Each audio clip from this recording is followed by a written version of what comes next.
फोड़ेंगे हो ज्यादा बम फोड़ेंगे। छठी घाटे हाइडर हो बम फोड़ेंगे, हो बम फोड़ेंगे, हो बम फोड़ेंगे।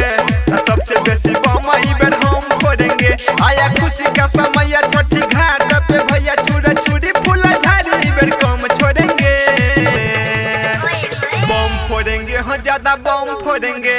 छठी घाटे पनिया हम बम फोड़ेंगे, बम फोड़ेंगे, बम फोड़ेंगे। तोरो से बेसी बम हम फोड़ेंगे। लवजी भौजी कने घुसे के जाओ, बहुते बम फटाका फूट रहा है, गोटे बेर मिट्टी पड़ जाएगा।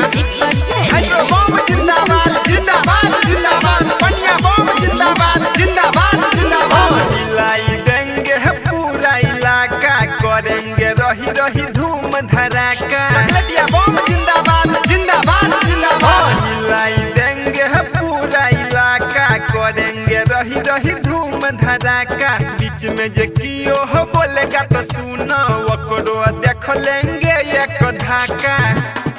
रहते घाट सजल और डीजे लगल, रहते घाट सजल और डीजे लगल। खूब मस्ती करेंगे ना दम धरेंगे। बम फोड़ेंगे भाई बम फोड़ेंगे। छठी घाटे चॉकलेटिया बम फोड़ेंगे, बम फोड़ेंगे, बम फोड़ेंगे। सबसे बेसी बम इबर हम फोड़ेंगे। बच के रहना, कुआना में बम फोड़ देंगे नहीं तो। और हाँ डीजे वाला भाई अभी से जीवन सिंह का गाना बजने तो फुल साउंड में। और हाँ आवाज नहीं कमना चाहिए।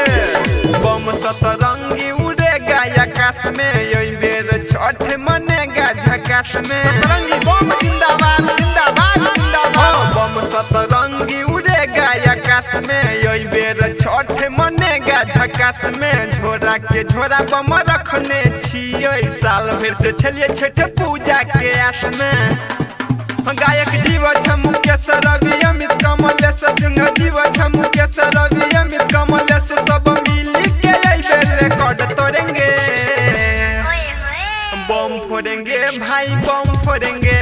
छठी घाटे बुलेट बम फोड़ेंगे, बम फोड़ेंगे, बम फोड़ेंगे। सबसे बेसी बम इबर हम फोड़ेंगे।